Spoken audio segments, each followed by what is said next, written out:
What if I told you that some of reggae's most heartbreaking moments have had a lasting impact on the genre's history? From the tragic fire that took Silk's life to the fatal car accident that claimed Capri's life, these events were huge losses that shook the reggae community. Here are 12 of the most devastating fatal accidents in reggae history. Garnett Silk.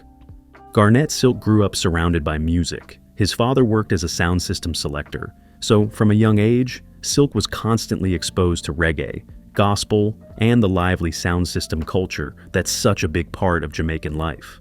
This early influence helped shape his love for music and set the stage for his career. He first started singing in church choirs, where his strong and emotional voice stood out and caught people's attention. By the time he was 12, he was already performing on local sound systems as a DJ, going by the name Little Bimbo. As he got older, Silk's music began to grow and change. In the late 1980s, he moved to Kingston to chase bigger opportunities and become more involved in the heart of Jamaica's reggae scene. It was in Kingston that he met fellow artist Tony Rebel and dub poet Yasser Safari. They introduced him to the teachings of Rastafari, which had a deep impact on him. This spiritual journey helped Silk find a new direction in his music. He shifted from being just a skilled DJ to becoming a powerful singer and songwriter. His lyrics began to focus more on love, faith, and social justice, carrying the spirit of the conscious roots of reggae from the 1970s. Silk's big break came in 1991 with the release of Problem Everywhere, but it was his 1992 hit Hello Mama Africa that really made him a star, not just in Jamaica, but around the world. That same year, he released his debut album It's Growing, which was praised as a modern roots reggae masterpiece. Songs like Mama and Splashing Dashing became fan favorites, and many began to compare him to Bob Marley. Still, Silk remained humble and never saw himself as anyone's replacement. Sadly, Garnett Silk's promising career was cut tragically short. On December 9, 1994, he and his mother, Edgar Smith, died in a house fire at their family home. The story was heartbreaking. After the fire started, Silk tried to go back inside to save his mother, but both were overcome by the flames. He was only 28 years old. His sudden passing shocked the reggae world and ended what could have been one of the greatest careers in Jamaican music history. Jacob Miller. Jacob Miller was born in Mandeville, Jamaica, in 1952. He got his first taste of the music industry when he was just 13 years old, recording 3 songs for legendary producer Clement Sir Coxsone Dodd, including Love is a Message. Though these early tracks didn't make a big splash, they caught the attention of Augustus Pablo, a key figure in Miller's musical journey. Their partnership helped shape the powerful and rhythmic rockers style of reggae. Together, they made timeless songs like Keep On Knocking, False Rasta, and Who Say Jah No Dread.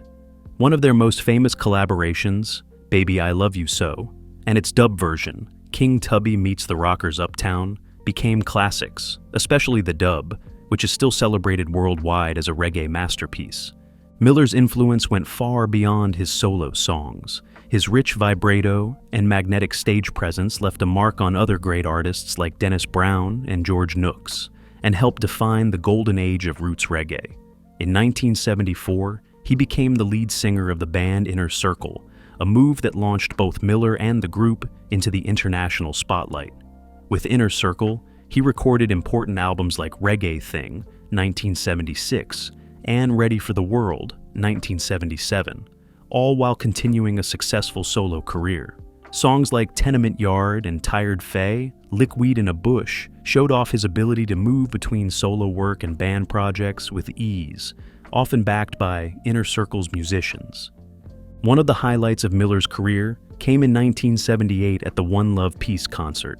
Sharing the stage with reggae legends like Bob Marley, Peter Tosh, and Bunny Wailer, Miller stole the show with his energetic performance and cheeky antics, like wearing a police hat and lighting a giant spliff on stage.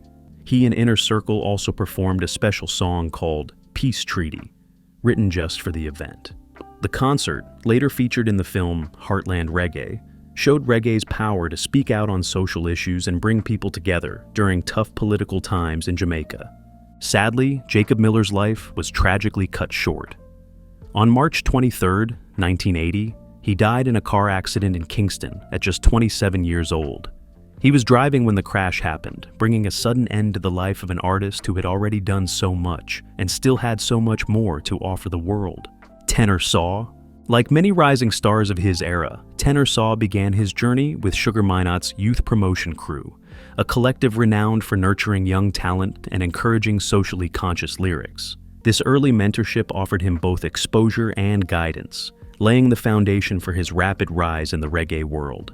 His debut single, Roll Call, dropped in 1984 under George Pong's Powerhouse label, using the classic Queen Majesty rhythm. His breakthrough came with Pumpkin Belly, set to the Sleng Teng rhythm, one of the first fully computerized rhythms, marking a shift in reggae production. However, his legacy was sealed in 1985 with Ring the Alarm on Winston Riley's Techniques label, set to the Stalag 17 rhythm. The song became a dancehall anthem, dominating Jamaican sound systems and reaching global audiences, cementing Tenor Saw as a pioneer of digital dancehall.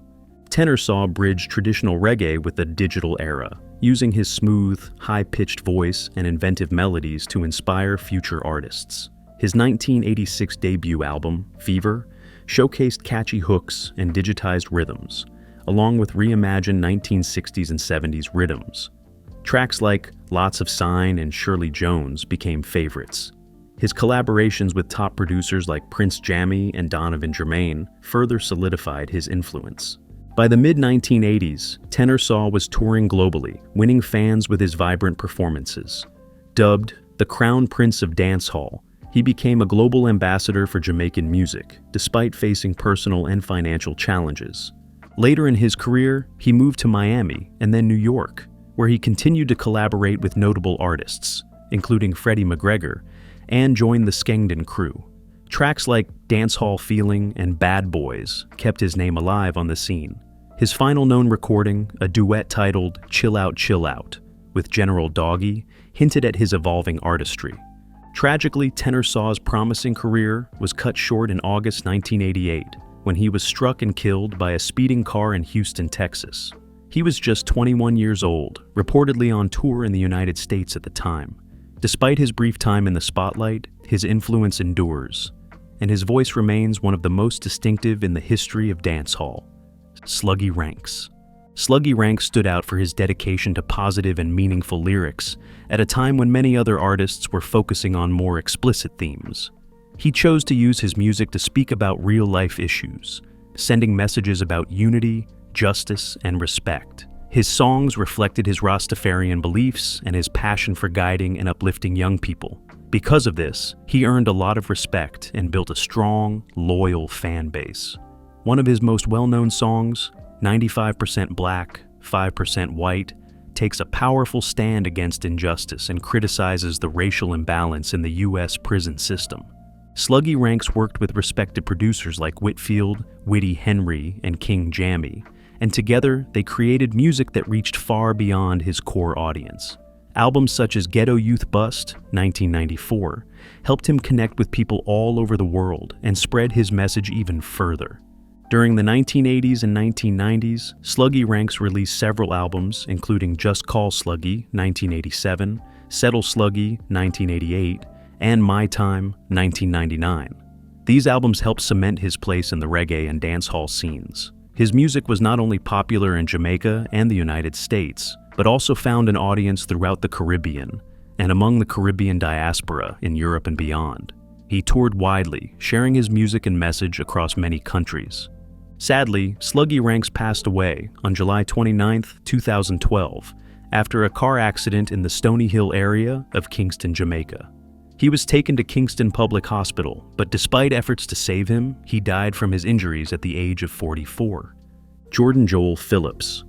Jay Capri, born on December 24, 1991, in Kingston, Jamaica, was the daughter of Kenneth Phillips, a well-known DJ who went by the name Mr. Murphy, and Oradell Carwin, a skilled cosmetologist. From a young age, Jay Capri was surrounded by music and creativity, which helped shape her path into the world of dancehall. Her big break came in 2012 with the release of the hit song Wine and Koch, a collaboration with Charlie Black and produced by Ervision. The song became a major success, climbing to the top of the iTunes charts in more than 7 countries, including the Netherlands, France, and several parts of the Caribbean. Its catchy beat and powerful lyrics, which brought a strong female voice to a male-dominated genre, struck a chord with listeners around the world. The music video, where Jay Capri stood out with her bright purple-streaked hair and bold fashion sense, was also a huge hit, earning over 67 million views on YouTube and more than 90 million streams on Spotify. The success of the song helped establish her as a rising star in the dancehall scene. After Wine and Coach, she continued to make waves with other popular tracks. Songs like Pull Up to My Bumper with Conscience gathered over 35 million views on YouTube, while her collaboration with Vybz Kartel on Mamacita also drew plenty of attention. Her smooth voice, confident style, and ability to blend catchy melodies with empowering lyrics quickly made her a fan favorite. Sadly, her promising career was cut short by a tragic car accident. In the early morning of November 23, 2015, while driving near the Barbican area in St. Andrew, Jamaica, she lost control of her car and crashed into a wall. She suffered serious injuries, including a fractured skull and brain damage, and was taken to the University Hospital of the West Indies. Although doctors placed her in an induced coma and there were some signs of improvement, her condition worsened. She passed away on December 4, 2015, just a few weeks before what would have been her 24th birthday. Steven Taylor. Steven Taylor was an important figure in the history of Jamaican music. As a key member of the legendary harmony group, the Ethiopians, he helped shape the sound of reggae as it evolved from ska and rocksteady into roots reggae. The group was formed in the mid-1960s by Leonard Dillon, along with Stephen Toughcock Taylor and Aston Morrison. Together, they became one of Jamaica's most loved vocal groups, known for their rich harmonies and lyrics that spoke to everyday struggles, social justice, and Rastafarian beliefs. Their songs deeply connected with both the Rastafarian community and the general Jamaican public. The Ethiopians came onto the scene at a turning point in Jamaican music. They played a key role in bridging the fast-paced ska style of the early 60s with the slower, deeper reggae sound that became popular in the 70s. Their early songs like Train to Scaville, The Whip, and Cool It Amigo were big hits in Jamaica and even reached audiences overseas, especially in the United Kingdom. The group toured the UK in 1968 and 1969, helping to spread the sound of reggae to new listeners. Steven Taylor's strong voice stood out in the group's tight harmonies, and they were backed by some of Jamaica's best musicians, like Lynn Tate and the Jets. These recordings helped establish the Ethiopians as one of the first and most influential reggae groups. During the late 1960s and early 1970s, the Ethiopians worked with several top Jamaican producers and studios, including Lee Scratch Perry, Duke Reed, Derek Harriott, and Carl Johnson, who was also known as Sir JJ.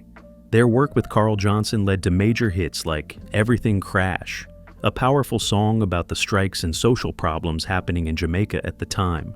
This track showed how the group used music to comment on real issues affecting the country. Albums like Reggae Power and Woman Capture Man showed their range, combining meaningful lyrics about faith and social change with catchy rhythms and melodies. Their music was widely released by Trojan Records in the UK, helping them gain fans all over the world and influencing many upcoming reggae artists.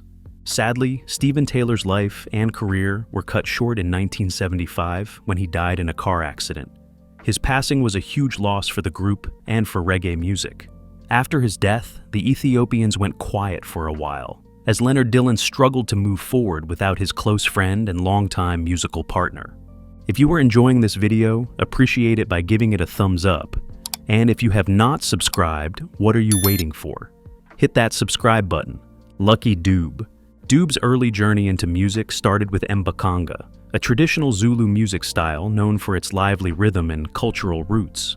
But Dube's love for music didn't stop there. He became deeply inspired by Jamaican reggae legends like Peter Tosh, Bob Marley, and Jimmy Cliff. This influence led him to explore reggae more seriously, not just for its sound, but because of its powerful messages about social justice, peace, and unity. Messages that strongly connected with the struggles happening in South Africa during the apartheid era. In 1985, Dubet released his first reggae album, Rastas Never Die. The South African government quickly banned it, which showed just how powerful his message was and how much it challenged the unfair system of the time.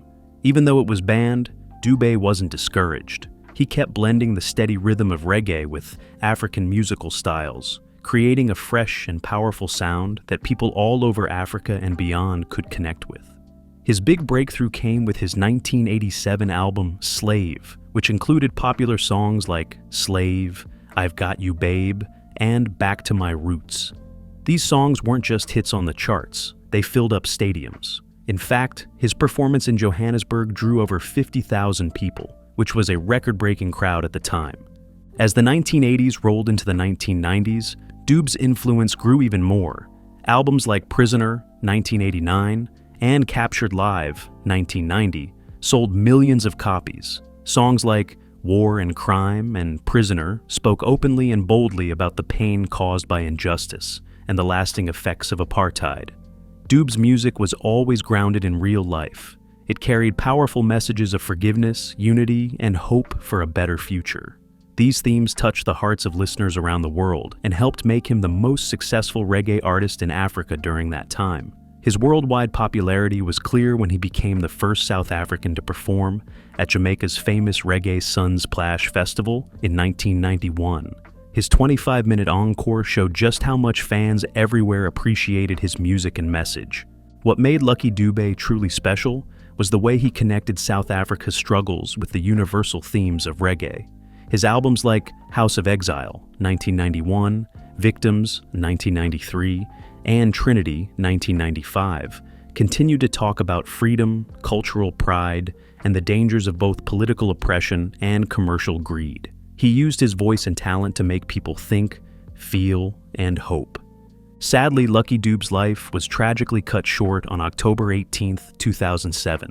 He was shot and killed during a carjacking in Johannesburg right in front of his son and daughter. The crime shocked fans all over the world and reminded everyone of the ongoing problem of violence in post-apartheid South Africa. The police later confirmed that Dubé was targeted by a group of carjackers. His death marked the end of a powerful life, but his music continues to live on. Peter Tosh. Peter Tosh, a founding member of the Wailers alongside Bob Marley and Bunny Wailer, played a key role in shaping reggae music. His early life was tough. He lost his mother when he was young and was raised by his aunt. These hardships inspired his deep passion for music and fighting for justice. In the early 1960s, Tosh met Marley and Wailer, and together they formed a group that would change Jamaican music forever. Their songs like Simmer Down, One Love, and Get Up, Stand Up became powerful calls for resistance and change. Tosh's impact went beyond his work with the Wailers. His solo career, which started in 1976 with the album Legalize It, marked a new direction for reggae. The album's title track called for the legalization of substances, a cause Tosh strongly supported, and mixed reggae with rock and funk. Albums like Equal Rights and Wanted Dread and Alive continued to show Tosh as an artist who wasn't afraid to address political and social issues. Unlike many of his peers who used indirect language, Tosh's lyrics were bold and direct, which made him both controversial and admired. Tosh's activism was just as powerful as his music. He used his platform to speak out against oppression, corruption, and inequality, often at great personal risk. His strong stance on issues like substance legalization, human rights, and Rastafarian beliefs made him a worldwide symbol of resistance. His influence continues today, especially with artists in the reggae revival movement like Chronix, Proto-J, and Kabaka Pyramid, who see him as a major inspiration for both their music and activism. Tosh saw reggae as a spiritual and revolutionary force, tied closely to his Rastafarian faith. He believed that reggae had the power to challenge and expose the wrongs in society, calling it spiritually revolutionary. Sadly, Tosh's life was cut short. On September 11, 1987, he was murdered during a home invasion in Kingston, Jamaica. After returning from a concert, 3 armed men, including someone Tosh knew, broke into his house demanding money. Despite Tosh's insistence that he had none, the attackers threatened and eventually shot him, killing him and injuring others. His death shocked the music world and left reggae without one of its most powerful and outspoken voices. Dirty Harry. Richard Dirty Harry Hall left a huge mark on reggae music, especially during the 1970s, a time when the genre was growing and evolving. He came from Jamaica's famous Alpha Boys school and became one of the most recognizable tenor saxophonists in reggae. Hall's impact really took off in the mid-1970s, which is considered the golden age of roots reggae. His saxophone work on Jacob Miller's Keep On Knocking, recorded with Augustus Pablo's Rockers production team in 1974, showed off his ability to add soulful and melodic lines to songs, a feature that became a trademark of reggae music. The next year, his contribution to Burning Spear's Marcus Garvey album with the Black Disciples Band further solidified Hall's place in reggae history, especially with his ability to enhance the album's spiritual and political message.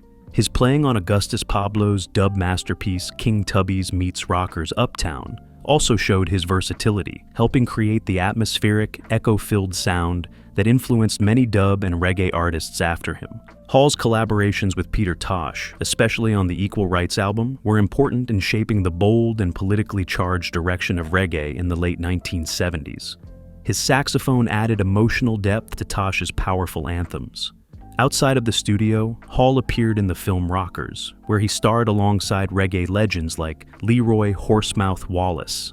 In the film, his energy and love for reggae shine through, particularly in a famous scene where he takes over the DJ booth, showing his passion for the music and his rejection of Western soul music. This scene helped emphasize reggae's role as a symbol of cultural pride and resistance.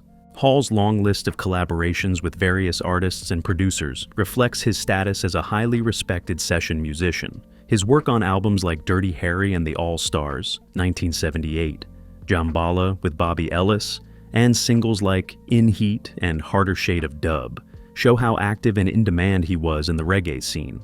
Sadly, Richard Dirty Harry Hall's life was tragically cut short when he was murdered during a robbery in Manhattan. Smiley Culture.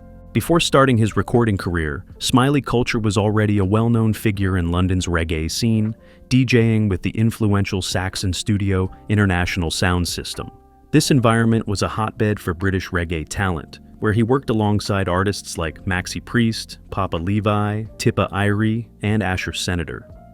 Under the guidance of Peter King, Smiley and his peers adapted the fast chat style pioneered by Jamaican DJs like Ranking Joe, giving it a distinctly British twist that reflected their own experiences. This innovation helped shape the sound of UK reggae, making it resonate with young Britons of Caribbean descent. His big break came in 1984 with the release of Cockney Translation, a clever song that blended Jamaican patois with East End Cockney slang. Released by Fashion Records, the track was more than just a fun play on words. It was a cultural statement about the mixed identities of London's diverse youth. Critics, including Simon Reynolds, have praised it for predicting the rise of a new hybrid accent and the broader impact of immigration on the English language. Smiley Culture's next hit, Police Officer, brought him mainstream success. The semi-autobiographical song about being stopped by the police for cannabis possession but let go after they recognized him as a reggae star reached number 12 on the UK charts. Its catchy line, "Police Officer, no give me producer," became a popular saying, and the song's success earned him appearances on BBC's Top of the Pops and even a meeting with the Queen. Though it was humorous, Police Officer also sheds light on the difficult relationship between Black Britons and the police, addressing issues of discrimination and surveillance. With his newfound fame, Smiley Culture became a mainstream figure in British youth culture, gracing the cover of New Musical Express and starring in TV ads. He signed with Polydor, released his album Tongue in Cheek, and appeared in Julian Temple's film Absolute Beginners, where he performed a reggae version of Miles Davis's So What. He also hosted the Channel 4 Show Club Mix, helping to bridge the gap between reggae and British mainstream culture. However, Smiley Culture's death in 2011 remains controversial. On March 15th, during a police raid at his home in Warlingham, Surrey, he died from a single stab wound. While the official inquest ruled his death as taking his own life, his family and supporters have questioned the police's version of events. The mystery surrounding his death has kept his name in the public eye, representing ongoing tensions between Black communities and law enforcement in the UK. Michael Benjamin, Risto Benji, hailing from the lively Waterhouse community in Kingston, was closely connected to King Jammy's studio, one of reggae's most influential production houses. He started his career at a young age, with King Jammy recalling knowing him from childhood and watching him grow into a skilled DJ. His big break came with songs like Gimme the Money and the bold Passport Buddy, both produced by King Jammy. These tracks gained popularity on Jamaican radio and in dance halls, leading to international tours and a broader fan base. His ability to connect with audiences through catchy hooks and relatable lyrics made him a favorite in the dancehall scene. Collaborations with major artists like Beanie Man on Mama Cry and Ninja Man on Pepper Pot helped solidify his place in reggae and dancehall music. However, despite his success, Risto Benji's career was marked by a complicated personal life, with King Jammy noting that while he was talented, his lifestyle choices sometimes affected his consistency and work in the studio. Throughout his career, Risto Benji remained a key figure in reggae, known for his sharp lyrical style and his smooth delivery over popular rhythms. His contributions were especially important during the time when reggae was shifting from roots reggae to a more digital, rhythm-driven sound. Tragically, Risto Benji's life was cut short in May 2011 at the age of 36 when he was shot and killed outside a house in Vietnam, Lane, Church Pen, St. Catherine, Jamaica. According to police reports, the gunman approached him around 10 p.m. and opened fire, leaving him with fatal injuries. He was rushed to Spanish Town Hospital, where he was pronounced dead shortly after. Dirtsman. Born on March 4, 1966, in Kingston, Jamaica, Dirtsman grew up in Spanish Town, where he was deeply involved in the local sound system scene, thanks to his family's musical background. His father owned the Black Universal Sound System, and his younger brother is the famous DJ Papa San. This environment helped Dirtsman develop his musical talents from a young age. He started his career in the mid-1980s and quickly became known for his energetic performances on sound systems, drawing in audiences with his lyrics and stage presence. One of his biggest hits, Thank You, produced by Steely and Clevie on the 357 Magnum Rhythm, became a classic and showed off his skills in toasting over fresh digital rhythms. Another hit, Hot This Year, produced by Bobby Digital, became a massive success not just in Jamaica but internationally. Its catchy beat and lyrics made it a dance floor favorite and earned a spot as one of the best tracks ever recorded. This success helped push Dirtsman toward international fame, with producers like Cleveland Clevie Brown recognizing his potential and signing him to an album contract with BMG before his death. Dirtsman's death came tragically on December 21, 1993, when he was shot and killed by 4 gunmen in Spanish Town at the age of 27. His death shocked the music world, especially since it came just 2 months after the murder of another rising star, Panhead. The killing was part of the larger problem of politically driven gang violence in Jamaica at the time, which had claimed the lives of several other famous musicians, including Peter Tosh and Major Worries. Despite investigations, the crime remains unsolved, leaving a painful loss for his family and fans. Dirtsman's death had a lasting effect on his brother Papa San, who struggled with the grief and the violence in their community. Eventually, Papa San turned to gospel reggae and became an ordained pastor, a journey shaped by both tragedy and faith. Which of these artists had a more tragic, fatal accident? Share your thoughts in the comments below. Don't forget to like, subscribe, and hit the notification bell so you never miss out on our latest content.